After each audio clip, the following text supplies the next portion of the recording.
د صنعت او سوداګرۍ وزارت مسؤلین وایي چې په 1403 مریض کال کې د صادراتو کچه لوړه شوې. د یاد وزارت وایاند وایي چې د کابل، کندهار او بلخ د هوایي ډګرونو له لارې د افغانستان صادرات اتریش، اردن، هسپانیا، متحده عربي امارات، اندونیزیا، انګلستان، متحده ایالات، سویلي افریقا، جرمني، چین، هند او نورو هیوادونو ته شوي دي چې ټول ټال ارزښت یې $292 میلیون دی. د هغه په وینا له دې جملې څخه $125 میلیون صادرات او $180 میلیون واردات دي.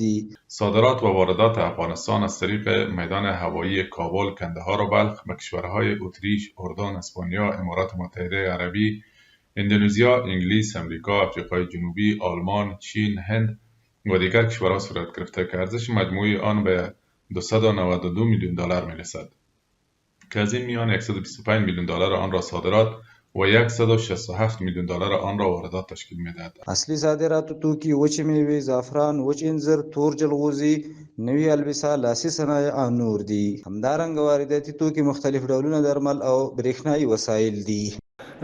در هندوستان، در مملکات، در تمام جهان و میوه ما میره.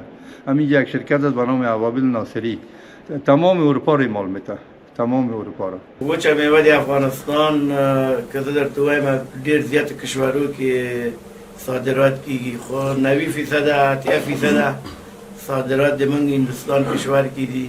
له ډېر زیات وخت نه که زه درته وایم سلاو کاله کیږي چې دا صادرات موږ هندوستان کشور ته کوو. اقلام عمده صادراتی میوه‌جات خشک، زعفران، انجیر خشک و تازه، عناب، جلغوزه سیاه، البسه جدید، صنایع دستی و غیره می باشد. اقلام عمده وارداتی هم انواع دواها و وسایل برقی می باشد.